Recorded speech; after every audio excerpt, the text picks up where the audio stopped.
into the fake Starbucks and Fight Club. Oh yeah. How about outside that of one? it? Yeah, there we go. And he ends it. The lyrics, Lord, it's a storm, and I'm heading to fall. These sins are mine, and I've done wrong. There's just he's speaking his mind too. So I don't know much of the story of Mark Lanigan, as far as like drug addiction or anything like that he ever had. I don't know.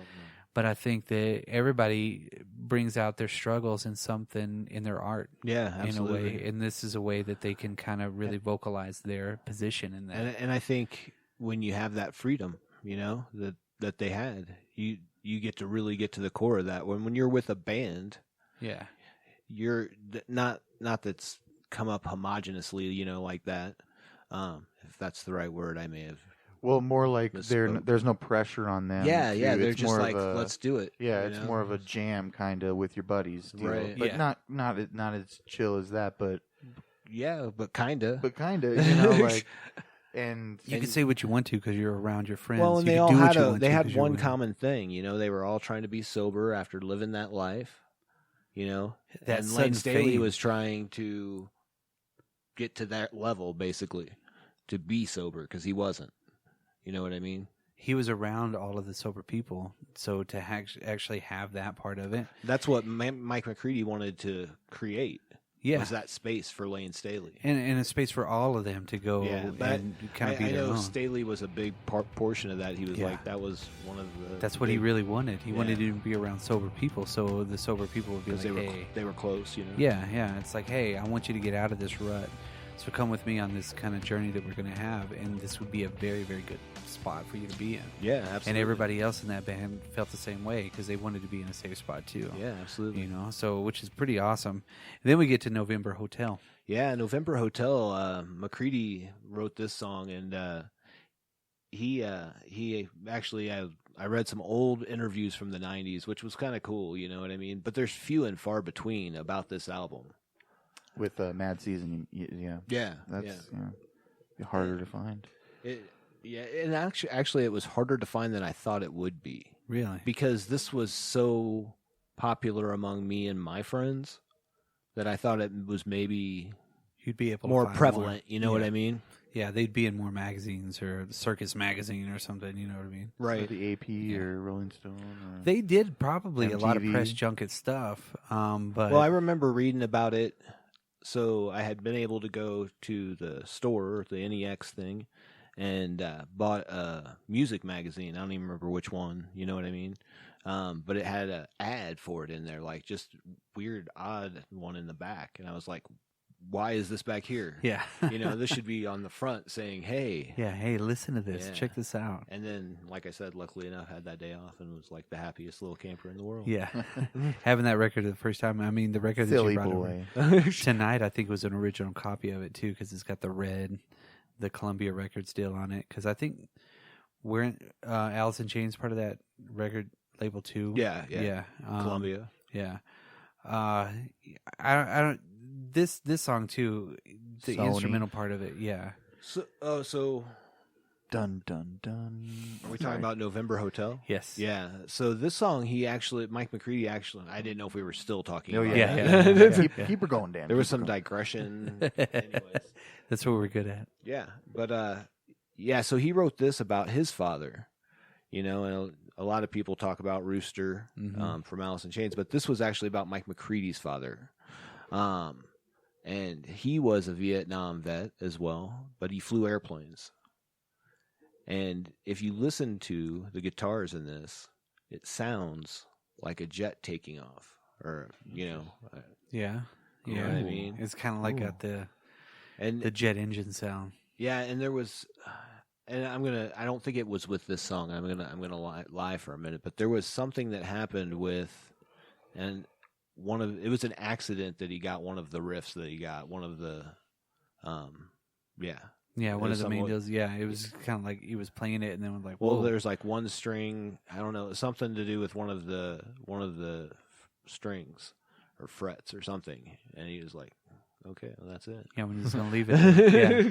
All right, that's what we're using, good, But I don't think it was on this song. I'm sorry, I just remember seeing that, and I was like, that's strange. Do you think November Hotel stood for maybe like NH on like or something? I Like a call assume- sign or I something like that. assume, That might have yeah. been his, how we called in November Hotel or something. I But don't it's know a how good, it it's a works. good Yeah. musical ride. I enjoy it. Yeah. It's a good one.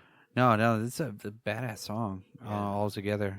This, you're I mean, coming we're down. kind of, You're I mean, we're winding down now in Yeah, the we are album. coming down to the last couple songs of the record. You get to All Alone. Yep. Again, just another great song with everything. We've already gone through so much of where their musical style is on everything. And no, this one there's really not even a sentence worth of lyrics. Yeah. It's all alone. We're all alone. Kind of weird that that's the song that closes it out. Yeah, And then this is the last album he ever does yeah, with them. yeah. I mean, You know what I mean? And he's with a group of people that again wanted to give him, safe space. Yeah. Put him into a spot to where this might wake him up and he might kick his habit, might get away from it, might change his outlook on things and change the way he is. And I think a lot of the times with records, you can point at a lot of different points of your life when you heard it. But then when you listen to it later, if you're going through different experiences and you actually know what they're saying and you hear how it's working, you can pertain that to a lot of things, or it pertains to a lot of things. Well, yeah, but when you hear it and you don't know that information, it's what pertains to you. Yes. You know what I mean? Correct. So that's why I say, that none of what I am talking about is necessarily, yeah. That's not, whatever. That's not, yeah. But that's not how I experienced it. I didn't know all that stuff when I first heard it, and that was Yeah. still an not at amazing all. album, Yeah. And I will tell you this: All Alone, it's a great song, but I'll be honest, all of these songs are in my top 50 songs of all times, like the whole album. Yeah. Probably maybe shorter list. I don't know. Yeah. I just had to throw a number out there, and I was like, oh, there's a lot of songs. Yeah, Hold on. yeah. There's a lot to go with it, but this Yeah. whole record fits Yeah. into it. I just remember listening to it when I was younger, and it was always there, and people were like, "Oh man, this is a great record. This is awesome. This is awesome." And then I just kind of lost it. Yeah. It was lost to time for me for a little while. But when I refound it, I'm not going through drug addiction. No, me I'm not either. going through drinking. I'm not going through anything like that. But at the same time, something about this whole record had just hit me, and it was like, this is a musical masterpiece. Well, I think that for me, I wasn't dealing with drug addiction or, I drank and I, Yeah. maybe smoked the wacky tobacco once in a while. But Reefer head. yeah. Sinner. Don't tell Mom. I think I just But like there albums was- as a whole. I love it. Oh, Yeah. I do as well. Yeah. Sorry to interrupt. Sorry. No, you're Go ahead. fine. I apologize for interrupting Reefer head. Think marijuana affects But- the memory. Can you mark that? Yeah. 110. But yes, but I think that culture was around. Yeah. I knew people that were addicted to all kinds of drugs. You know what I mean? Like people I would never have thought of. Sometimes I'm like, whoa, that's pretty hardcore, dude. Right. You know what I mean? Right. And I think also with this as well, if you can find something in this that might help you, Yeah. the way they were trying to help him, and help themselves at that point, that is a profound kind of a statement that you're making right there. Even though you're not, they're not going to set out and be like, we're going to try to help people with this record. Right. No, we're helping our friends. We are doing something together because it's fun. Right. I think even McCready was saying it was like, this is just really fun. Yeah. And we couldn't really, stop making it fun. It was just really cool. And we knew we had something. We knew Right. we had something great. And I think, and again, like me having lost it, I think it was lost in the lexicon of music for a little while. Well, and I think, like when Staley, like they were going to do the second album, but he was with Alice in Chains at the time. McCready was doing Pearl Jam, and I mean those are big acts. Yeah, at they the were time. very popular. You know, they got to go back And on that's not tour. to I'm sure. Yeah, and I don't know what everybody else did, but you know what I'm saying. Yeah, I'm sure Yeah. they all had busy schedules at Sure. the time. There's only one person that I know that can have multiple projects going on at the same time nowadays. And I won't even mention his name in this one. I think but you have to tie in every other one we've ever yeah, done. don't tease correct. it. Don't It's tease Josh it. Homme. That's You know what I right. mean? He can I do knew where you were going. He but could I'm do happy you multiple said it. projects, and you didn't see even at this point a lot of people doing multiple projects, Right. and being able to keep them going. And maybe I'm just dense in that way that I don't know that many people that were doing them, but Well, it was definitely this for this little subsect. I think Matt Cameron. I think Cornell. I mean, you were getting those guys that would get in and like just, hey, we're gonna be here. Let's do something. But that Temple was, of the Dog. yeah, You know what I mean? and but that was kind of the way that the Seattle scene was at well, that point absolutely. too. There's that the documentary Singles. no yeah, the one about the grunge scene, Hype.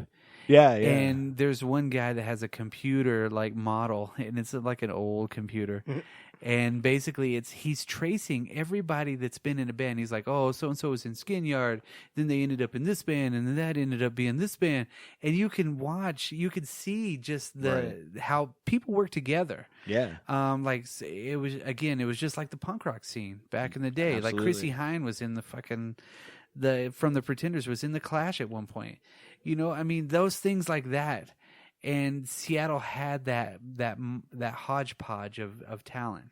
Well, But everybody it had was the such a same goal. remote location to have such a concentration of music. You know what I mean? that had And- built over time. Yeah, over time they'd really built that scene. Yeah, Heart They're was like- one of the first bands to come out of Seattle too, Mhm. and they had left, and that's why they were so involved with what happened afterwards too. Right.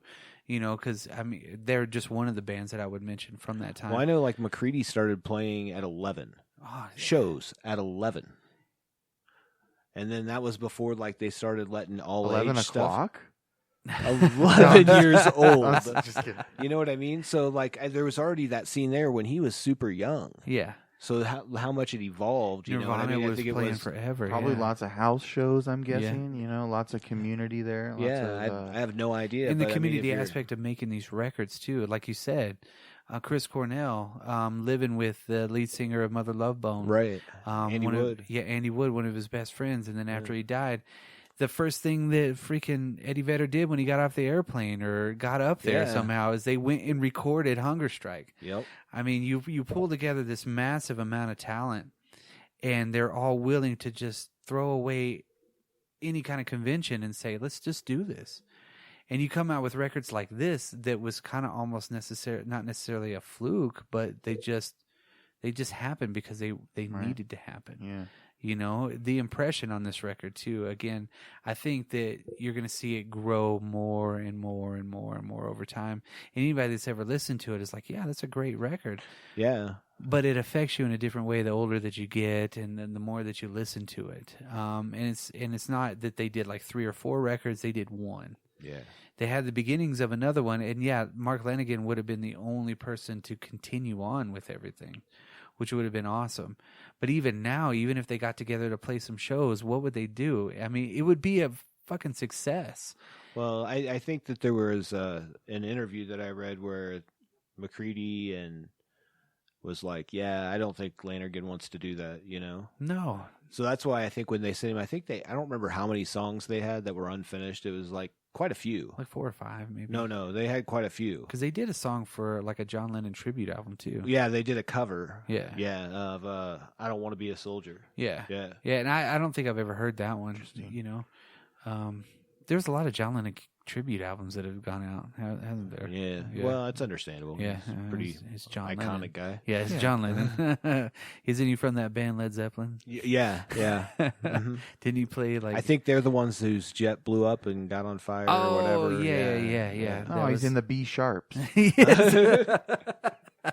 At any rate, sorry. Yeah. At any rate, I mean, this record again. You see the record cover if you know it, and then you're just like, oh my god, I almost forgot about this, but you don't, and you never will, Right. because of the image that you have for it, and then also the songs. The songs really do kind of just take you somewhere else, and you want to listen to the whole record all the way through. And it's not a really long record either. No. It's not, you know, what is it?